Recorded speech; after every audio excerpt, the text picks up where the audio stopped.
She will be dealing with the legal maxims topic. Professor Dr. Anju Singh ma'am, current Professor Dr. Anju Singh ma'am, working as assistant professor at Manikchand Pahade Law College, Aurangabad. She has completed BSc from Calcutta University, LLB and LLM from Manikchand Pahade Law College. Also, she has qualified NET exam in 2009. She has completed PhD. Ma'am has 11 years of teaching experience in colleges.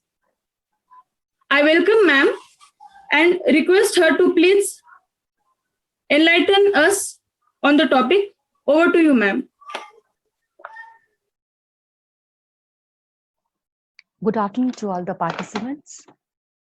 On the behalf of MLNG Societies, Manikchand Pahade Law College, Aurangabad, I welcome you all for 15 days webinar on Law CET preparation. The topic which is assigned to me is legal maxims. But before going to the topic, I would like to focus on various opportunities available for law students.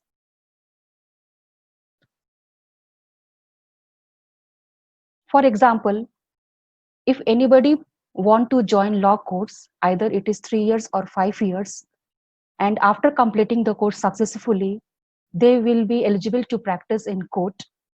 They can practice in district court, high court, even in Supreme Court. They can also practice in consumer court, various tribunals, family court, etc. If they don't want to join the court, they can also become a corporate lawyer. For this, they have to join some public limited companies. They can prepare for various competitive examinations such as UPSC, IPS, IRS, MPSC.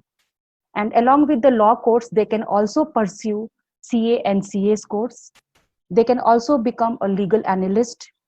If they are having a very good oratory skill, then they can become a very successful legal journalist.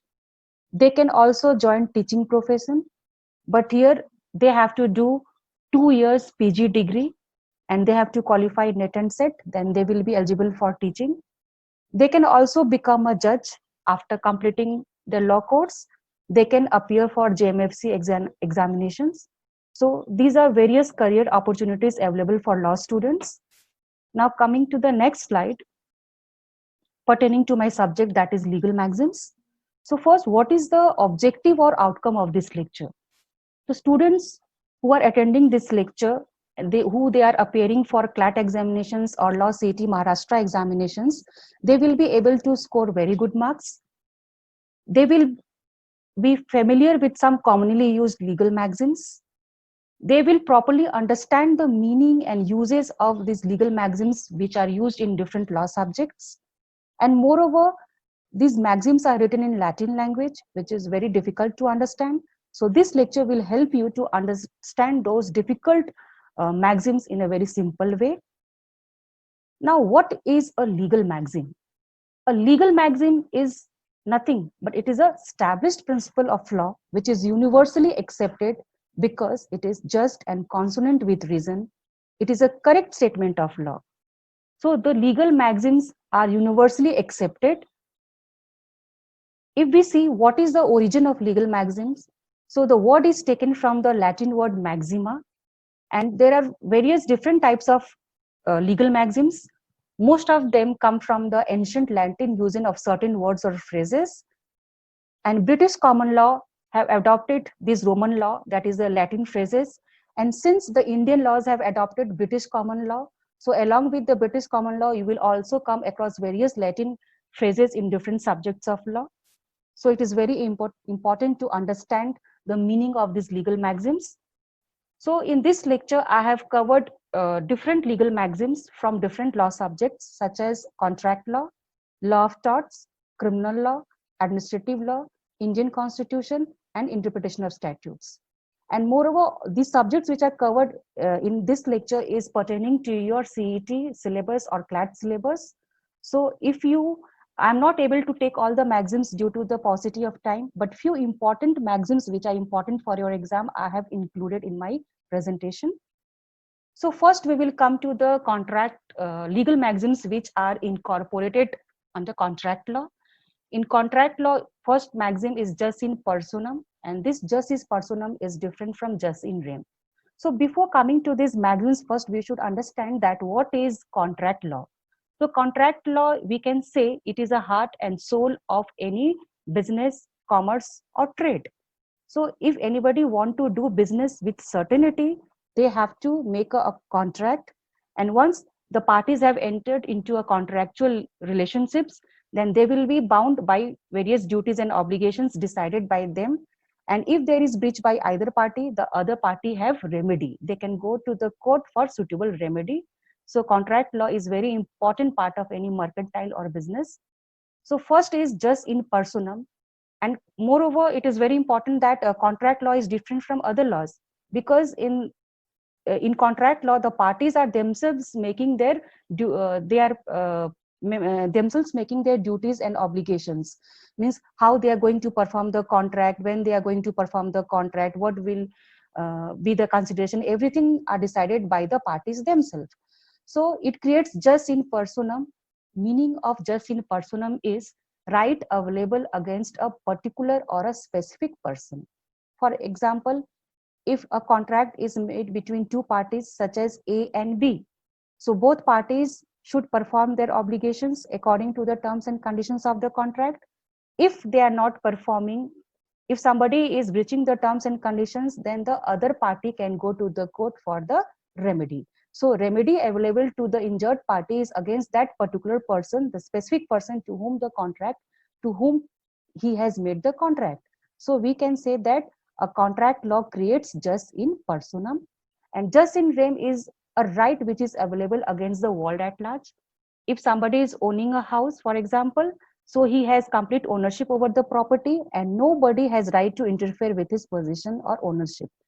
This right is available against the world at large. This is jus in rem. Next important maxim which I have covered is consensus ad idem. Consensus ad idem means meeting of minds of parties. Means both parties while making the contract should agree upon the subject matter in the same sense, in the same manner and at the same time. If the consent is missing, then they will not be able to enter into a contractual relationships. So consensus ad idem is the foundation for making any valid contract. For example, if A makes a contract with B and A makes an offer and B is going to accept it, then B have to give his consent, and that consent should be free. He should agree upon the terms and conditions of the contract. Means both parties should agree upon the subject matter of the contract in the same sense, in the same manner and at the same time. Then it is said that the both parties are ad idem, and hence they will enter into a contractual relationship. Coming to the next maxim is quid pro quo. This maxim is pertaining to consideration, which is defined under section 2D of Indian Contract Act 1872. So meaning of quid pro quo is something for something or something for return.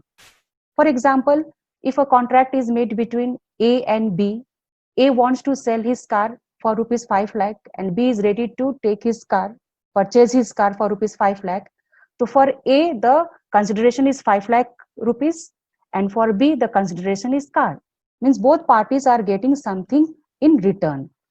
And here something means what? It can be anything. It can be some goods, it can be some money, services, or some promise. But it is very essential that it should be adequate and it should be have some value in the eye of law.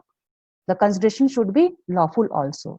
So we can say that every contract to be supported by consideration. If consideration is missing from the contract, then it is void. But this is also subject to certain exceptions. There are certain exceptions to this rule also. Now the next maxim, which is very important in contract law, is void. Apart from void, there are various terms like valid, voidable. They have their own meaning. So void means what? Which is having no legal effect, or which is not enforceable in court of law, means null and void. So some agreement are entered by the parties, but they are not enforceable in court of law because either the object of the contract is unlawful, either the parties who are making the contract, they are not competent to make a contract. So there are various reasons. So void means having no legal effect. There is another word maxim written here, that is ab initio, and meaning of ab initio means at inceptions or from very beginning. So if we say void ab initio, means the agreement which is not valid, which is void, null and void from very beginning at inceptions. And this maxim it is derived from a very famous case law that is called Mohiri Vivi versus Dharmodas Ghosh. This is a very landmark judgment. From this concept, a void ab initio has been derived, and it is pertaining to minors agreement. So if a minor makes an agreement, then agreement will be void ab initio, because there is a chapter in contract law, competency of the parties. So the parties who are making a contract, they should be eligible to make a contract, and one of the condition is what? They should be of major age. Next is ex nudo pacto non oritur actio, means no cause of action arises from a bare promise. Here also you can see that same consideration pertaining to section 2D of Contract Act 1872 is involved. Here means what? If a contract is not supported by a consideration, then no cause of action will arise. It will be termed as a nude contract or a naked contract. Because every agreement to be supported by consideration, and if consideration is supported, then only it create obligations or right. If it is missing, then simply that agreement or the contract will be void, but this is also subject to certain exceptions. Next is ex turpi causa non oritur actio, means an action does not arise from an illegal or immoral act. So a very important essential element of contract is what? The contract, the subject matter of the contract should be a lawful object. It should have a lawful object. If the contract or agreement is made with an immoral purpose, if the object is unlawful or the consideration is unlawful, then that agreement will not be enforceable and no cause of action will arise. And this unlawful agreement is divided under section 23 of Indian Contract Act 1872. Coming to next maxim is quantum merit. Quantum merit literally means as much as earned. Suppose in a contract, one person performs his obligations according to terms and conditions, and other party has arrived certain benefits from the other party's work, then it is duty of the party who is taking benefit of the work, he should reimburse the other party. And the condition is what? While making a contract, there was no price was agreed upon that. And same thing, quantum merit you can see in section 70 of the Indian Contract Act 1872. So I'm not going in detail. You can go through the definitions given under section 70. Simply you have to understand that this maxim is based on doctrine of restitution. Means if somebody in a contract, if he has arrived certain benefit from the work of other party, then he should reimburse or restore that benefit to the party. This is called quantum merit. Next maxim is Q facit per alium facit per se, means he who does an act through another does it himself. And this maxim is pertaining to law of agency, as well as it is also related with vicarious liability of the master in torts. So here in law of agency, you can see that there are two persons, principal and agent is acting on behalf of the principal. If agent is making a contract with third party, then he is binding the principal with the third party. And so here, principal is held liable for the act of his agent. Similarly, vicarious liability is here what? Suppose there is a master and a servant is doing on some work on behalf of his master. Then in the case of any wrong, the master will be held responsible. So this is Q facit per alium facit per se. Coming to the maxims which are pertaining to law of torts, which are very also important for your examinations, law CT examinations. So before going to the maxim, two basic more important maxims are given on the slide. So first we should understand what is torts, what is law of torts. So this torts is derived from a Latin word tortum, which means twisted, and torts means civil wrong. So when one can claim damages or when one can claim compensation, so these are all based on these two particular maxims. First one is what? Damnum sine injuria, and the second one is injuria sine damnum. Now let us see the meaning of the first maxim. Damnum means damage, monetary loss or discomfort, etc. And sine means without, and injuria means infringement of a legal right. If there is a violations of legal right, then this is actionable. This is not actionable. So when there is a damage without any violations of legal right, so in this case the person will not get any remedy in court of law because it is not actionable. And the famous case law which is pertaining to damnum sine injuria is Gloucester Grammar School case. Here in this case, the brief fact of the case is that uh, a master, he left his old school and he opened a new school in the same area. As a result, some students transferred to the new school and the old school suffered some monetary loss, and he went to the court for the remedy because he suffered monetary loss. So here it was held that though he has suffered monetary loss, but opening a new school in the same area is not a wrongful act because there was no infringement of legal right, and hence it was not actionable and no remedy was given to the plaintiff. Similarly, if we see the meaning of injurious in damnum means legal damage without any actual loss, means where there is violation of legal right, where there is infringement of legal right, but there is no actual loss or monetary loss. So in this case, it will be actionable. And the famous case law is Ashby versus White, which we are going to deal in the next slide. Next maxim is ubi jus ibi remedium. Ubi jus ibi remedium means whenever there is a right, there is a remedy. So whenever a right is recognized by law, so it is the duty of the court to see what right is, what remedy is given to them, particular person. And if remedy is not available in the statutes books or the enactments, so it is the duty of the court to find a relief. So the very purpose of recognizing a right is to provide a remedy whenever it is violated. So this maxim, again, I'm going to cite the same case laws which was in previous slide, that is Ashby versus White. So here a plaintiff was a voter in a constituency and he was prevented to exercise his right to vote. So he went to the court and he said that his contention was that his legal right was violated. Then the court held that violation of plaintiff's statutory right was an injury for which he should get a remedy. Though there was no pecuniary damage or monetary loss, but still there was violations of his legal right, because right to vote is given. It is a statutory right. So if somebody violates the right, that the person can go to the court for the remedy. So this is a very famous case law.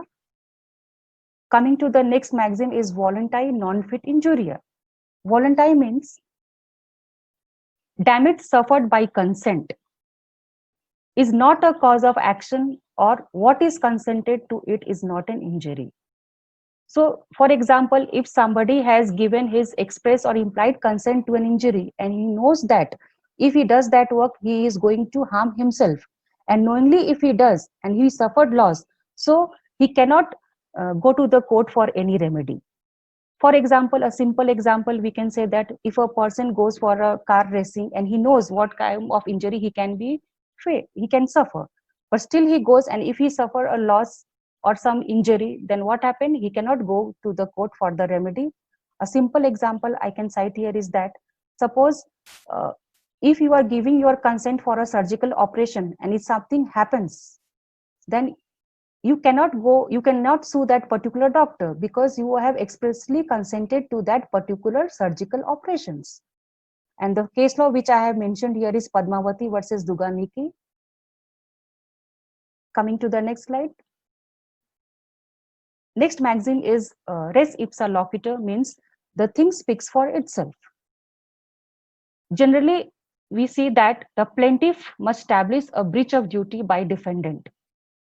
But in this case, the burden shifts from plaintiff to the defendant, and defendant has to prove that he was not negligent in his act. So meaning of res ipsa loquitur is the thing speaks for itself. Where no proof or evidence is required, the action itself shows that the person who was doing the act, he was negligent in his act. For a common example, simple example, we can take, if you find a stone in a bun, in a bread. So seeing the stone itself is a evidence that the bun maker was negligent in his act. So no proof is required, and here the defendant has to prove that he was not negligent in his act. And the famous case law is Byron versus Bodle. Next maxim is respondent superior. The meaning of the maxim is let the principal be held responsible. And this maxim is pertaining to doctrine of vicarious liability in law of torts. Here, generally, master is held liable for the wrongful act of his servants. But to make him vicarious liable, it is very important that the wrong has been committed during the course of employment. Then only master will be held vicarious liable, because whatever servant does, whatever work does, he does according to the instructions of his master. And they have a special type of relationships. So if during the course of employment, if the servant does some wrong, then the master will be held responsible. Coming to the next slide. Now we will come to the legal maxims pertaining to criminal law. So whatever maxims which I have covered in my presentation is from Indian Penal Code 1860. It is a substantive law where various definitions of crime has been given along with their punishment. So first we should understand the basic thing, that what is the meaning of crime. So crime is something, any act which is forbidden by law. Any act which is forbidden by law is a crime. And to constitute a crime, two elements are essential. First is actus reus, and the second one is mens rea. Actus reus means a physical guilty act. The action which he is doing, it is a guilty, it is forbidden by law. And second is mens rea, means whatever action he is doing, wrongful act he is doing, it is with his intentions, with his guilty mind. The mind was guilty. With his intention, he knows that he is doing a wrongful act. Then we can say that these two elements will constitute a crime. Next maxim is actus non facit reum nisi mens sit rea. Means the act itself does not constitute a guilt unless it is done with a guilty intentions, which is related to the previous slides. The physical conduct, the wrongful conduct, and the guilty mind are essential to make a crime. If anything is missing, then we can't say that we can't hold any person responsible for any crime. So mental intentions along with the wrongful act is very essential to constitute a crime. Then only we can hold that particular person guilty. Next is dolly in capex.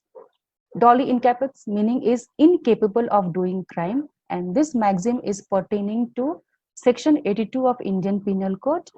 Here it has been mentioned that if a children who has not reached, if the children who have not reached the age of 7 years and they commit any offense, then they will not be charged of an offense, because it is presumed that child is incapable of understanding what is right and what is wrong.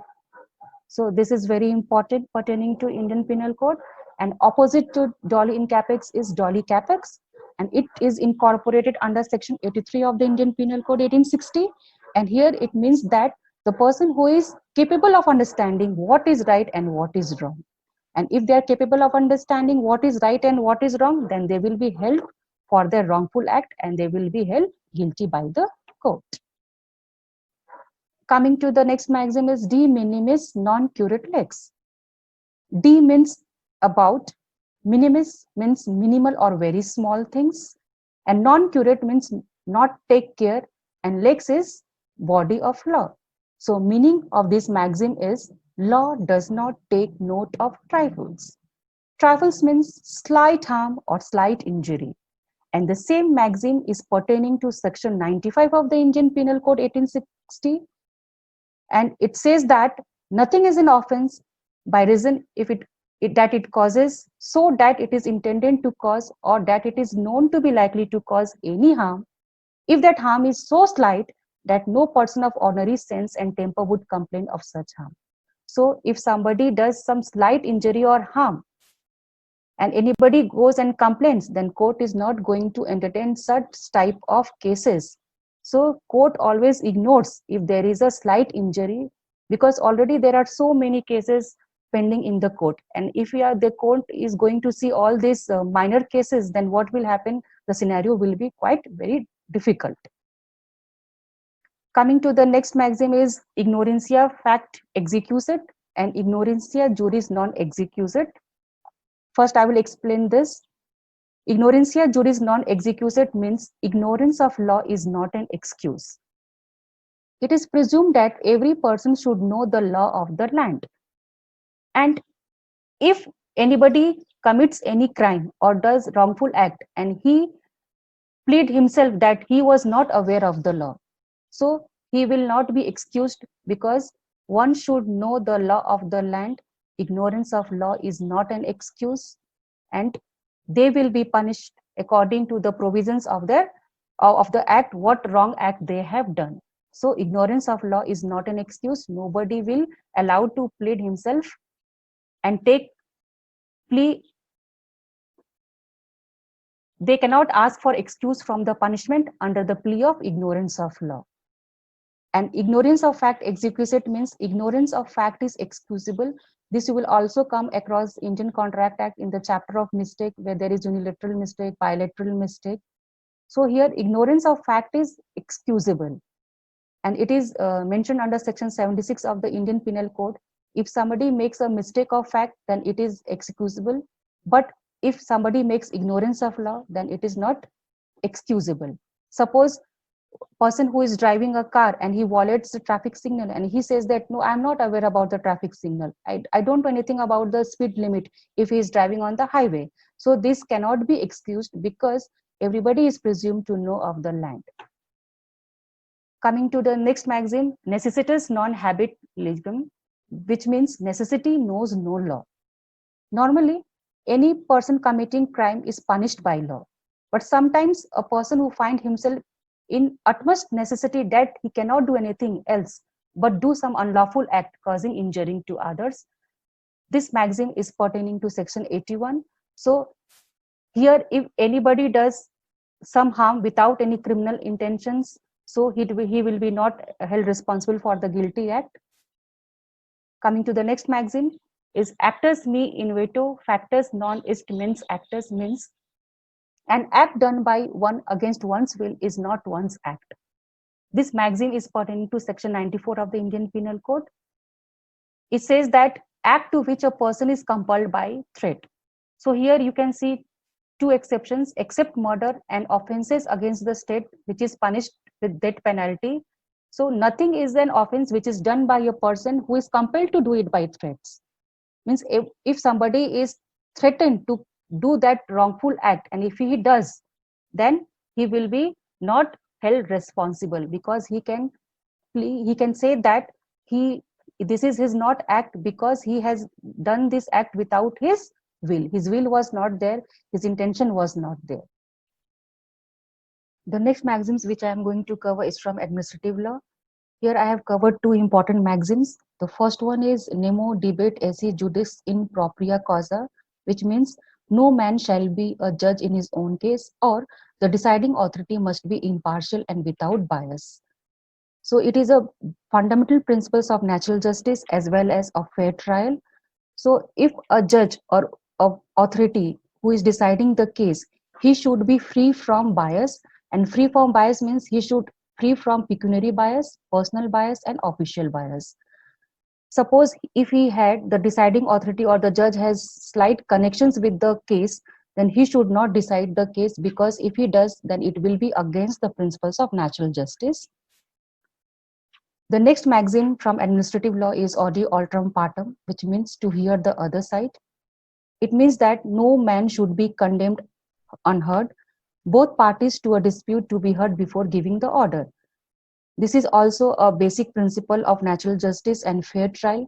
Suppose in a dispute there are two parties and one party comes with complaint, then the deciding authority or the judge should give the opportunity to the other party, hear him and give him opportunity to defend the case, and then after hearing both the parties, he should decide the case. If it is not done, then it will be against the principles of natural justice and fair trial. And audi alteram partem includes two elements. First one is notice and the second one is hearing. Next maxim is vigilantibus non dormentibus jura subvenient, which means law helps to vigilant and not to lazy. So everyone should aware of their rights, whatever rights they have given, they should be aware about that rights. And whenever the rights are violated, then he should approach the court, he should knock the door of the court for justice. But if the person is not aware of his rights, and if he is aware and he doesn't approach on proper time for the justice, then he is going to waive his all rights and he will not get any remedy, because the court is not coming, it will not come to the person's house and give the justice. The person whose rights have been violated, he should approach the court, but he should approach the court within appropriate time, then only he will get the remedy. So basically we will see here in civil matters there is a time limitations which is fixed by Limitation Act 1963. Here if the time period is lapsed, then the person will not get any remedy, he will not get any justice. But in criminal matters there is no time limit fixed by the law for the trial, because the latest example I want to cite here about the Me Too movement, where many cases pertaining to sexual harassment was registered by the actress. They have faced that sexual harassment many years back, but still it was entertained by the court. So this is one basic thing. Everybody should be aware of their rights, and if the rights are violated, they should approach the court. Next maxim which I have covered is from Indian Constitution. Basically they are of this is pertaining to various writs. There are 5 types of writs in Indian Constitution. The first writ is writ of habeas corpus. Meaning of habeas corpus is to produce the body or to have the body.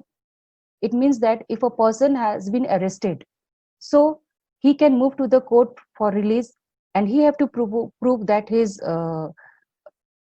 confinement was illegal.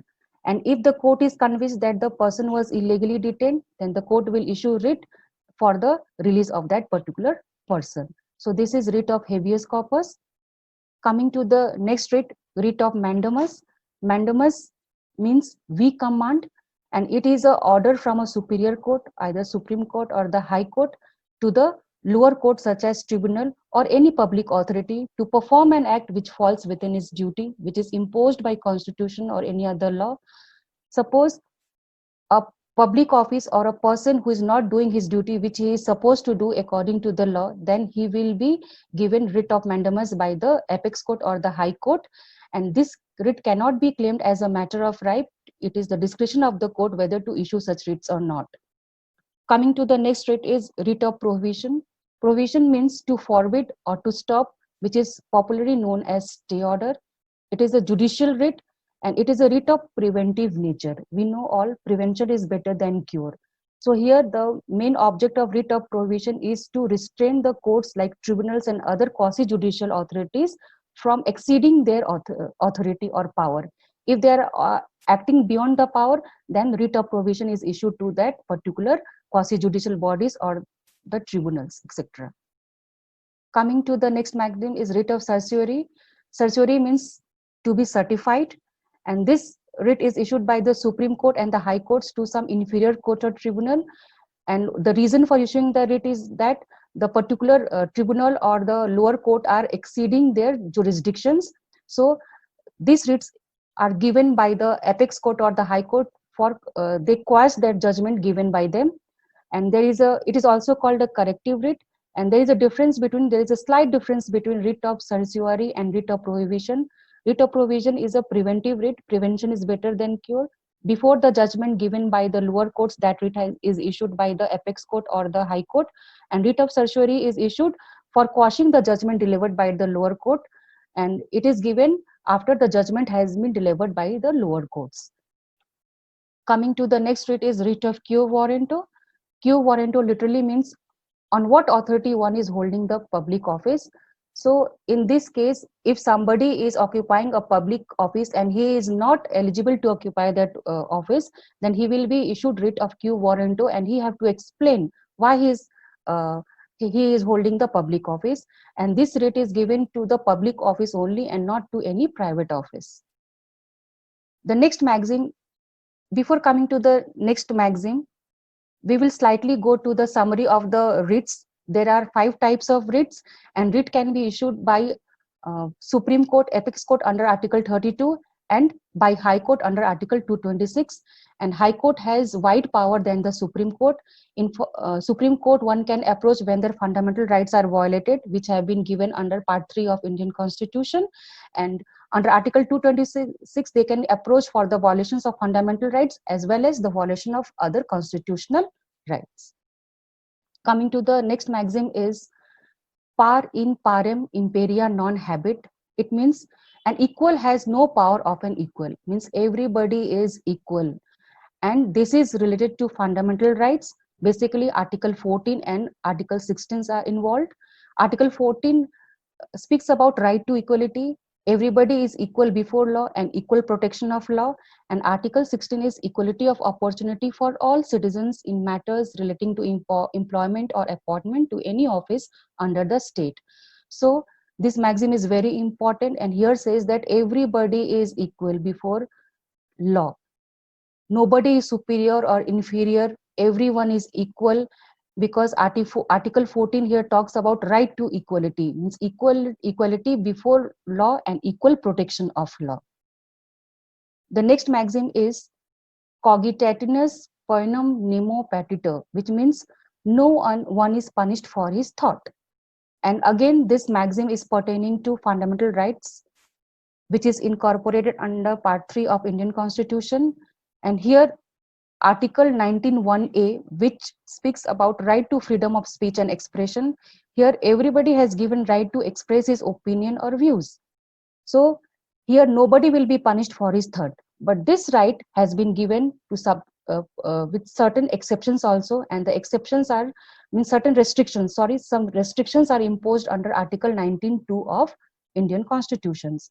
So here Article 19(1)(a), some freedom of speech and expressions have been given, and along with this freedom, certain restrictions have been also imposed, and which has been incorporated under Article 19(2) of Indian Constitution. Coming to the next maxim is nemo debet bis vexari pro uniet edum causa, means no man shall be put into jeopardy twice for one and the same offense. And this maxim is also pertaining to fundamental right. And here article which is involved is Article 20 Clause 2. And here no person shall be prosecuted and punished for the same offense more than once. So it is said that suppose somebody has committed a theft, and for the prohibited act he has got the punishment, he has undergone imprisonment also. But again, for the same crime, for theft, he cannot be prosecuted twice or punished twice for the same offense. And this protection is given to him under Article 20 Clause 2 of Indian Constitution. Coming to the next maxim is constitudo est altera lex, means custom is also a law. Again, Article 25, when we see Article 25, it deals with freedom of conscience and free profession, practice and propagation of religion. So everybody has given to propagate their religion. They can practice their religion of their choice. So here custom is also a law. A custom is a very important source of law. And what is custom? Custom is a very old, long traditions which is practiced by people for a long time, which is accepted by the society. And after a few times, this custom is converted into a law. For example, a simple example I want to cite here. In Hindu marriage, Saptapadi or Sat Fere, earlier it was a custom and now it has become a law. So if the Saptapadi is not performed, then the marriage will not be a valid one among Hindus. So custom is also a law. Coming to the next maxim is ubi jus ibi remedium, which means whenever there is a right, there is a remedy. If some right has been recognized by law or statutes, then the remedy should be also provided. And here it is pertaining to fundamental rights which have been incorporated under Part 3 of Indian Constitution. Here Article 32, Supreme Court, if anybody fundamental rights have been violated, then they can go to the apex court, that is a Supreme Court under Article 32, and Article 32 is itself a fundamental right. And if they want, they can also approach the High Court under Article 226. So we can say that Article 32 is heart and soul of Constitution according to Dr. Babasaheb Ambedkar. And Article 226, already I have told you, it has wide power than Supreme Court. Article 226, which is a agreed person can approach High Court. High Court has wide power than the Supreme Court. Coming to the next maxim is from Interpretation of Statutes. First one is e jusdem generis, and meaning of e jusdem generis is of the same kind, of similar class, or of same nature. For example, suppose in a statute, some particular or specific words have been mentioned, followed by some general words. Then the court is going to interpret the general words. So while interpreting the general words, the court is going to use the rule of e jusdem generis. For example, suppose an act permits keeping of dogs, cats, cows, and other animals. So here, other animals is a general word, and dog, cats, cows are particular or specific words which are forming a class. So the court is going to interpret the other animals. So while interpreting the other animals, the court will see all these words, these specific or particular words they are going to see. They will see the specific class, and by applying the e jusdem general rules, other animals will include all domestic animals, but it will not include wild animals like lion or tiger. Means, in other sense, we can say that the general word will take the color of the specific or particular words. Next maxim is nociter or sauces. Nociter or sauces means to know from the association or known by the company it keeps.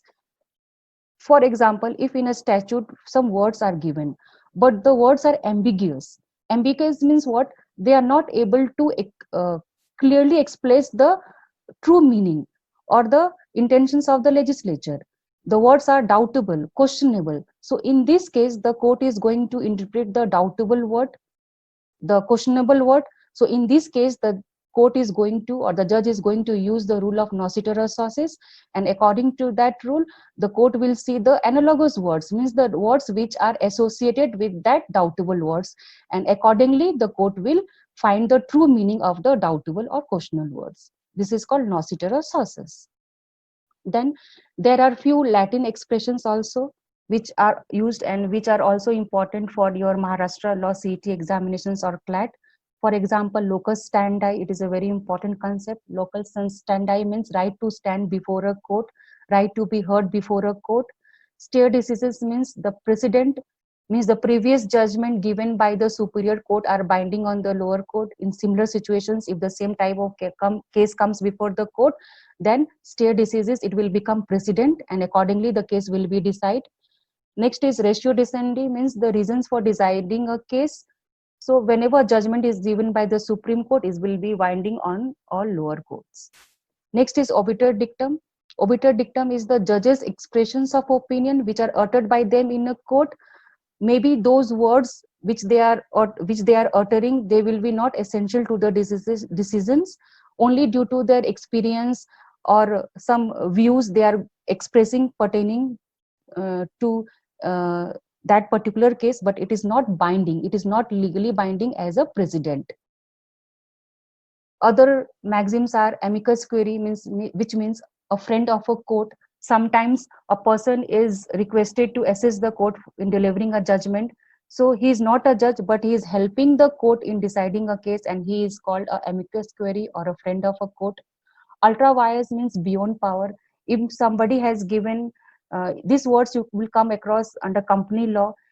Everybody, suppose in memorandum of associations, the company has been assigned that they have to do a particular work, and if they are not doing the work within their scope or within their ambit, and they are going out of their scope or ambit, then it will be called ultra vires. Intra vires means within the power. Lex loci means law of the place. Lex fori is the law of the place where an action is instituted. Lis means a suit, action, or dispute. And lis pendens means a pending suit before a court.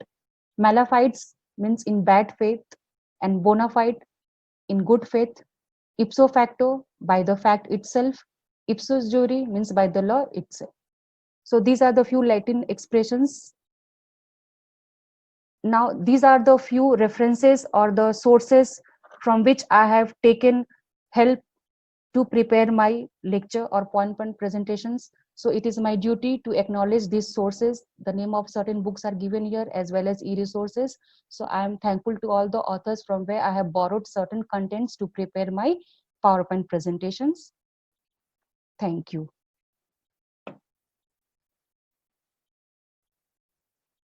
Sir. Another question is some of the basic questions are asked by the students. Another question is what is contract law? Sir, contract law you can see, dear students, contract law जो है आप simple language में it is an heart and soul of any trade or commerce. Heart and soul of any trade or commerce. आप किसी तरह का व्यवहार business में करना चाहते हो और आप चाहते हो कि आपका बिजनेस या आपका व्यवहार अच्छे से चले, सर्टेनिटी चले, अगर सामने वाला पार्टी आपको ब्रीच करता है तो आपको कोर्ट में रेमेडी मिल जाए, तो ये सारी चीज कॉन्ट्रैक्ट में दिया गया है.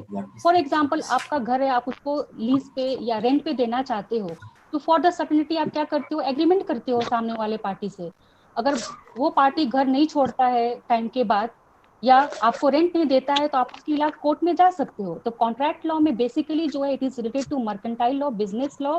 यहाँ पे बताया गया है कि कॉन्ट्रैक्ट बनाने के लिए क्या क्या चीजें जरूरी है, क्या एसेंशियल एलिमेंट्स है, आपको कॉन्ट्रैक्ट उसके हिसाब से बनाना है, और क्या आपको राइट्स दिए गए हैं, क्या रेमेडीज दिए गए हैं, और कैसे एक बार कॉन्ट्रैक्ट बनाने से दोनों पार्टीज के ऊपर कॉन्ट्रैक्चुअल लायबिलिटी हो जाती है.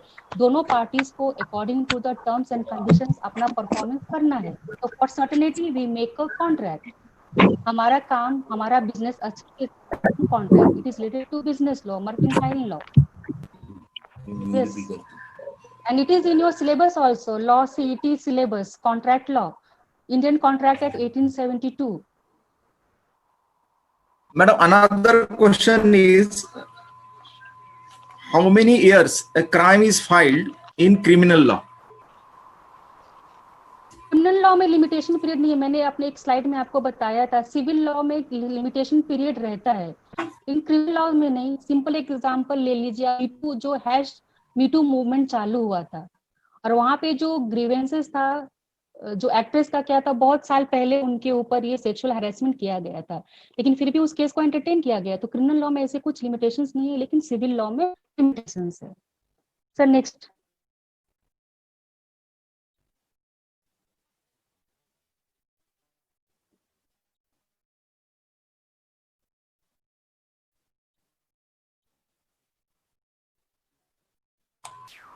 So another question is what does compelled mean? What does compelled mean? In what context the student has asked? I think the maximum. No, not contents given. Some of the basic questions are asked. I'll try to answer. Compelled me, the question is not itself. Sir, what you can do, can give them their my WhatsApp number, और WhatsApp number में वो आप अपने जो भी queries ये पूछेंगे और मैं उसको रिप्लाई करती रहूंगी, बिकॉज यहाँ पे टाइम कंस्टेंट है. तो कंपेल्ड मुझे क्या लगता है, शायद आईपीसी क्रिमिनल लॉ में कुछ एक मैंने मैगजीन यूज किया था और वहाँ पे मैंने बताया गया है कि मुझे कंपेल थ्रेट कर रहा है कुछ अनलॉफुल एक्ट करने के लिए. यहाँ पे मैं बोल सकती हूँ it is not my own act. और कॉन्ट्रैक्ट लॉ में भी हो सकता है, जैसे मैंने क्या बताया, कॉन्ट्रैक्ट बनाने के सबसे महत्वपूर्ण क्या है, there should be free consent of the parties. लेकिन कभी कभी फ्री कंसेंट वाइटेड हो जाता है. वहां क्या होता है, एक पार्टी को कंपेल किया जाता है, and compel can be done by either coercion, under influence. Coercion का मतलब होता है धमकी देना, थ्रेटनिंग देना. सपोज आपको बोलते हैं कि आप ये कॉन्ट्रैक्ट साइन करो नहीं तो मैं आपको मार डालूंगा, it is threatening, it is coercion. Okay sir, over to Vyas sir. Okay. Now my questions are over. I am giving my control to Madhuri. Madhuri will ask you some of the questions. Yes, sir. Yes, sir. Hello, ma'am. Hello. Am I audible to you? Okay, ma'am. Yes, you're audible. Okay, ma'am. There are some questions. One is why legal maxims are important related Yes, legal to this maxims are topic. very important. Yes. Legal maxims important, जो भी आप अगर law course join करते हो तो जो भी subjects है, आपको कुछ सब्जेक्ट्स हैं, लॉ ऑफ कॉन्ट्रैक्ट है, लॉ ऑफ टॉर्ट्स है, इंडियन कॉन्स्टिट्यूशन है, वहां पे लीगल मैगजीम्स का यूज किया गया है। और मैगजीम्स जो क्या, it's nothing expression of in Latin language, तो वहां पे आपको बार बार वो यूज को उसका मीनिंग जानना जरूरी है। इसलिए मैंने क्या किया है, सब्जेक्ट वाइज पूरे लीगल मैगजीन्स को एक्सप्लेन किया गया है, क्योंकि जो हमारा लॉ है, हमने लॉ कहाँ से लिया है, it is from British, it is a common law, it is English in language. लेकिन जो इंग्लिश लॉ है, कुछ वर्ड्स उन्होंने, रोमन लॉ, कुछ लैटिन फ्रेजेस उन्होंने अडॉप्ट किया है, और एज इट इज हमने उनका लॉ अडॉप्ट किया है।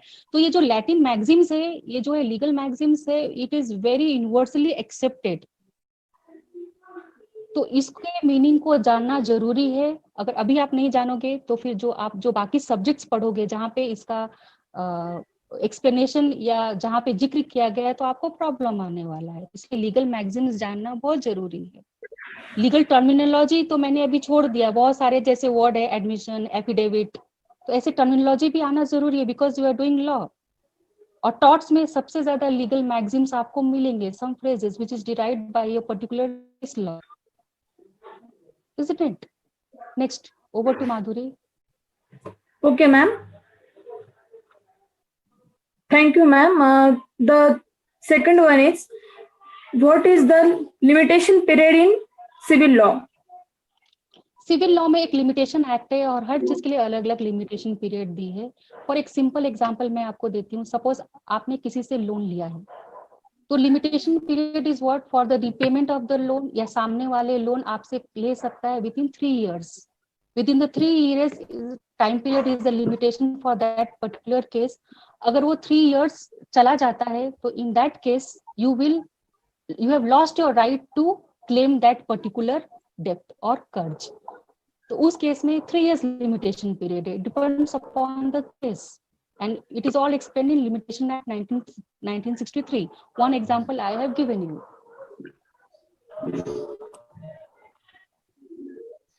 Thank you so much, ma'am, for your brief. Hello, am I audible, Yes. ma'am? Yes, I can hear you. Okay, okay. Yes, you are audible. Okay, sir. Okay. Okay. Thank you so much, ma'am, for your brief explanation about the legal maxims topic today. I express my deep gratitude towards Dr. Anju Singh, ma'am, for her inspiring words regarding legal maxims for CET course. It will definitely very helpful to all our attendees. Now, I would like to invite Professor Amol Chauhan sir for his concluding words. Over to you, sir. Chauhan sir? Yes, yes. I am audible to all? Yes, sir. Yes, sir. Yes, yes. You are. Good afternoon to one and all present here. First of all, I am very thankful to the Anju Singh madam who explained the all maxims in very lucid and in very simple language, which will be helpful for all the students who are preparing for the CET. The maxim which is explained by the madam is covered the law of torts, the law of contract, Indian Penal Code, and the interpretation of statute, and including the Constitution of India. These particular maxims are used in all the courts throughout the globe, and for that reason, it is very important to learn and understand this particular kind of maxim in a legal profession. And at the same time, these legal maxims are equally important for the law students who are preparing for the law, as well as those who are preparing as a law career. Once of all, at the end, I again thankful to the Singh madam for her lucid and the very simple guidance to the students. Thank you very much. Over to Madhuri. Okay, sir. Thank you. Thank you so much, sir, for your concluding words. Now, I would express my deep gratitude towards our today's resource person, Professor Dr. Anju Singh ma'am, for her positive guidance. I also thank Dr. Amol Chauhan sir for the informative concluding words. I thank Dr. Vyas sir and Professor More sir for their valuable presence. I thank all the teaching and non-teaching staff members of Manikchand Pahade Law College and also I thank all the attendees to make this session a successful session. Tomorrow means on 18 July 2020, Professor More sir will be dealing with important landmark Supreme Court judgments. I kindly appeal all attendees to attend this webinar. Till then, take care and stay safe. Thank you so much. Thank you so much, ma'am. Thank you so much, sir.